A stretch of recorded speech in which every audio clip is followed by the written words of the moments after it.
Hello everyone and welcome back to my channel my classroom.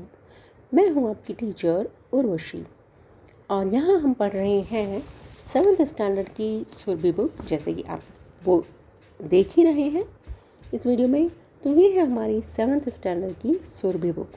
ये actually वैसे तो ICSE board की book है, मतलब कुछ आईसीएसई स्कूल्स में ये बुक प्रिस्क्राइब की हुई है, और आई थिंक कुछ लेसन्स आपको सीबीएसई बुक में भी मिल जाएंगे। तो चलिए देखते हैं हमारा आज का लेसन कौन सा है। ये देखिए, हमारा आज का लेसन है मूर्खों की संगति, यानी कंपनी ऑफ द फूल्स। तो बच्चों, क्या मतलब है मूर्खों की संगति से? मूर्ख यानी देखिए, कुछ बच्चे या कुछ लोग थोड़े इंटेलिजेंट होते हैं और कुछ थोड़े से फूल्स होते हैं। फूल यानी मूर्ख। मतलब हमेशा आपको ये ध्यान में रखना चाहिए कि जब भी आप फ्रेंड्स बनाएं तो वो थोड़े से इंटेलिजेंट हों, समझदार हों, और जो तो भी क्योंकि कहते हैं कि आप वैसे ही बन जाते हो जैसी आपकी संगति यानी आपकी कंपनी होती है। तो कभी भी मूर्ख लोगों के साथ या मूर्ख दोस्तों के साथ नहीं रहना चाहिए। तो चलिए देखते हैं कि मूर्खों की संगति से कैसा असर हो सकता है, या क्यों मूर्खों की संगति अच्छी नहीं मानी जाती। बहुत समय पहले दक्षिण भारत के विजयनगर राज्य में राजा कृष्णदेव राय शासन करते थे। वे अपनी प्रजा से बहुत प्रेम करते थे, इसलिए समय समय पर अपना वेश बदलकर अपने प्रिय मित्र तेनालीरामन के साथ वे पूरे राज्य में घूम घूम कर अपनी प्रजा का हालचाल जानने का प्रयास करते थे। तो ये कहानी है विजयनगर में जब राजा कृष्णदेव का शासन था। वो अपनी प्रजा से बहुत प्यार करते थे, प्रेम करते थे, और समय समय पर अपनी वेश यानी अपनी वेशभूषा यानी कपड़े बदलकर, उनका एक प्रिय मित्र था तेनालीराम, उसके साथ वो जाते थे, जिससे ये पता चल वेश क्यों बदलते थे, जिससे लोग उन्हें पहचान ना सके और वो ये जान सकें कि उनके राज्य में कोई दुखी तो नहीं है, किसी को कोई परेशानी तो नहीं है, या वो अपने राज्य के बारे में क्या सोचते हैं। एक बार हमेशा की तरह राजा कृष्णदेव राय वेश बदलकर अपनी प्रजा का हाल जानने निकल पड़े। तो जैसे वो हमेशा जाते थे, एक बार वो ऐसे ही गए, उन्होंने वेश यानी अपने कपड़े, अपनी वेशभूषा पूरी बदल ली।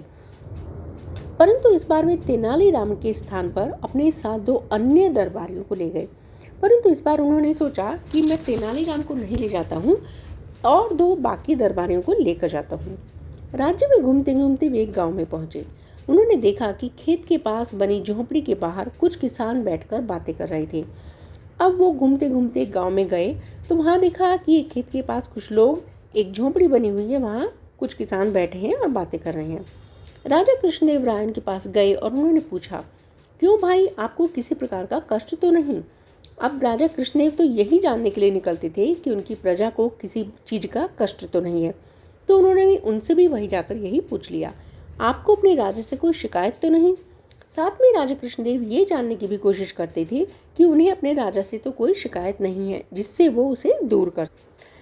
तो उन्होंने पूछा कि क्या आपको अपने राजा से कोई शिकायत है? एक अपरिचित के मुख से ऐसे प्रश्न सुनकर किसानों ने सोचा ये अपरिचित व्यक्ति अवश्य ही राजा के अधिकारी हैं। अब अपरिचित यानी जिसको कोई जानता ना हो, किसी से ऐसे प्रश्न सुनकर, क्योंकि वो किसान तो सब आपस में जानते थे, उन्होंने सोचा कि हम इस आदमी को नहीं जानते, मतलब ये हमारे लिए अनजान है, तो शायद ये राजा का ही कोई अधिकारी है और जानने के लिए आया है कि हम राजा के बारे में क्या सोचते हैं। यह सोचकर उनमें से एक किसान बोला, महाशय, हम सब बहुत सुखी हैं, हमारे राजा बहुत अच्छे हैं, वे अपनी प्रजा को अपनी संतान की तरह मानते हैं। अब उन्होंने थोड़ी सी, जो किसान थे, उन्होंने बताना शुरू किया कि नहीं भाई, हमारे राजा तो बहुत अच्छे हैं, हम तो सब बहुत सुखी हैं, क्योंकि हमारे राजा जो है हमारी प्रजा को पूरे अपने बच्चों की तरह ही मतलब मानते हैं और हमारा बहुत ध्यान रखते हैं, हमें उनसे कोई शिकायत नहीं है।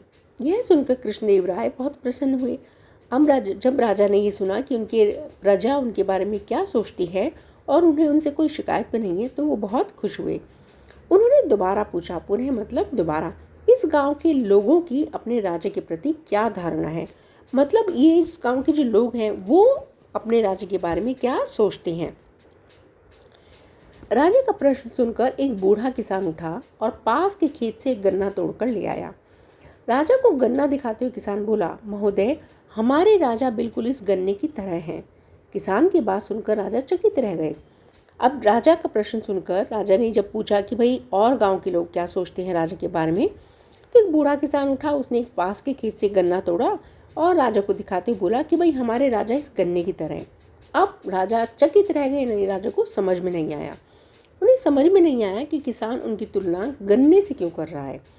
अब उन्हें समझ नहीं आया कि भाई गन्ना और मेरा क्या मुकाबला है। तो उन्होंने अपने एक दरबारी से पूछा, यह किसान क्या कहना चाहता है। अब राजा ने कहा, अपने जो उनके साथ जो दरबारी आए थे उन्होंने उससे पूछा कि भाई ये किसान क्या बताना चाहता है, क्या कहना चाहता है कि मैं गन्ने जैसा हूँ, मतलब क्या है इस बात का। दरबारी बोला, महाराज, ये किसान कहना चाहता है कि राजा बिल्कुल कमज़ोर है। जिस प्रकार किसान ने गन्ना उखाड़ लिया उसी प्रकार हमारे राजा को कभी भी कोई भी उखाड़ सकता है। अब दरबारी को जितना समझ में आया, क्योंकि उसमें मतलब वो बहुत ज़्यादा बुद्धिमान नहीं था, उसने कहा यह किसान कहना चाहता है कि राजा भी कमज़ोर है गन्ने की तरह, क्योंकि जैसे ही उसने गन्ना उखाड़ लिया ऐसे हमारे राजा को कोई भी उखाड़ सकता है, यानी कोई भी उसे गद्दी से हटा सकता है। दरबारी की बात सुनते ही राजा कृष्णदेव क्रोधित हो गए और किसान पर चिल्लाते हुए बोले। अब दरबारी की बात सुनकर राजा कृष्णदेव को बहुत गुस्सा आ गया कि भाई मैं क्या गन्ने जैसा हूँ कि कोई भी आकर जान मुझे राजा से हटा देगा। किसान पर चिल्लाते बोले, तुम नहीं जानते कि मैं कौन हूँ। अब उन्होंने किसान पर गुस्सा आ गया और उन्होंने बोला कि तुम्हें नहीं पता कि मैं कौन हूँ। अपरिचित व्यक्ति को क्रोधित देख बूढ़ा किसान डर से कांपने लगा। अब अपरिचित यानी एक अनजान आदमी को जब गुस्सा आ गया तो बूढ़ा किसान बेचारा डर गया। तभी एक अन्य बूढ़ा किसान राजा के पास आया और विनीत स्वर में बोला। तभी वहाँ से एक और बूढ़ा किसान राजा के पास आया और विनीत यानी बहुत ही नम्र यानी हम्बल वॉइस, महाराज, हम आपको अच्छी तरह पहचानते हैं पर शायद आपके दरबारी ही आपको नहीं पहचानते। अब उस बूढ़े किसान ने कहा कि महाराज, हमें तो मालूम है आप कौन हो, पर शायद आपके दरबारी आपको नहीं जानते कि आप कौन हो। मेरा साथी कहना चाहता था, हमारे राजा अपनी प्रजा के लिए गन्ने के समान रसीले और गुणों से युक्त हैं।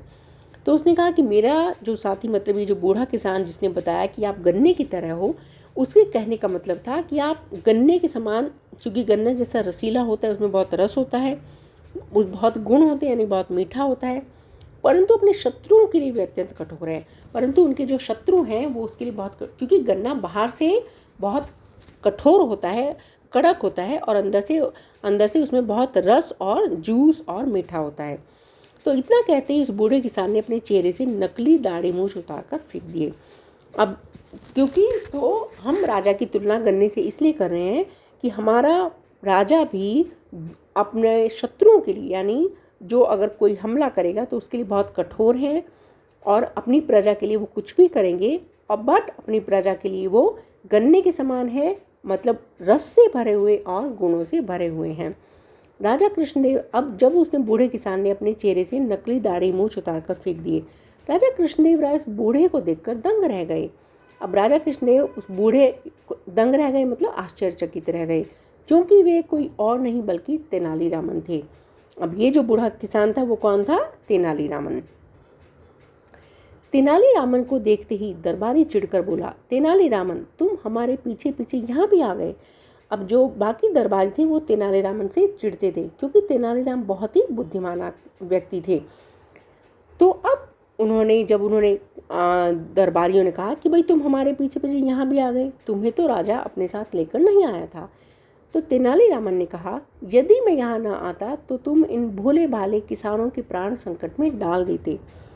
तेनालीरामन बोले। अब तेनालीरामन ने कहा कि अगर मैं आज आकर ये नहीं बताता, मैं यहाँ नहीं आता, तो हमारे राजा, मतलब ये गुस्से में शायद इन जो बूढ़े किसान थे वो उनको मतलब कुछ डरा धमका देते, उनके प्राण संकट में डाल देते। तेनालीरामन की बात सुनकर राजा कृष्णदेव राय बोले, तुम ठीक कहते हो तेनाली। अब तेनालीरामन की बात राजा को समझ में आ गई और उन्होंने कहा, राजा कृष्णदेव राय ने कहा, तेनालीराम, तुम ठीक कहते हो कि मूर्खों की संगति सदैव दुखों का कारण बनती है। अब से मैं केवल तुम्हें ही साथ रखूंगा। तो राजा कृष्णदेव राय को ये बात समझ में आ गई कि कभी भी मूर्खों को अपने साथ नहीं रखना चाहिए, क्योंकि उनके जो दरबारी थे उन्होंने एक मूर्खता वाली बात वहाँ पर की थी। तो इसलिए अब उन्होंने क्या कहा था कि ये राजा तो गन्ने के समान है और इसे कोई भी उखाड़ सकता है। ये एक मूर्खता वाली ही बात थी, क्योंकि उन्हें उस गन्ने का असली जो उसकी क्वालिटी थी वो उन्हें समझ में नहीं आई। उन्हें सिर्फ उनमें जितनी बुद्धि थी मूर्खता वाली वही समझ में आई, और उसी के हिसाब से उन्होंने राजा की तुलना गन्ने से कर दी।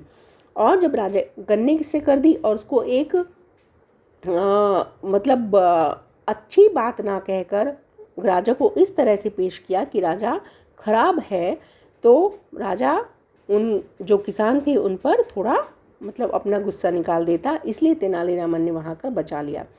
तो यहाँ कहने का मतलब है कि मूर्खों की संगति सदैव दुखों का कारण बनती है। तो अगर आप मूर्ख व्यक्ति के साथ रहोगे तो मूर्ख अपनी बुद्धि की वजह से आपके लिए दुख का कारण बन सकता है। अब से मैं केवल तुम्हें ही साथ रखूंगा। और तेनालीरामन एक बहुत ही बुद्धिमान व्यक्ति था, तो राजा ने कहा और मैं तुम्हें ही अपने साथ रखूंगा क्योंकि तुम बहुत बुद्धिमान व्यक्ति हो। तो हमेशा बुद्धिमान व्यक्ति के साथ रहना चाहिए। तो ये है हमारा आज का चैप्टर, वो है मूर्खों की संगति। आई होप कि आपको अच्छे से समझ में आया होगा, और अगर समझ में आता है तो प्लीज़ लाइक कीजिए, शेयर कीजिए एंड सब्सक्राइब कीजिए।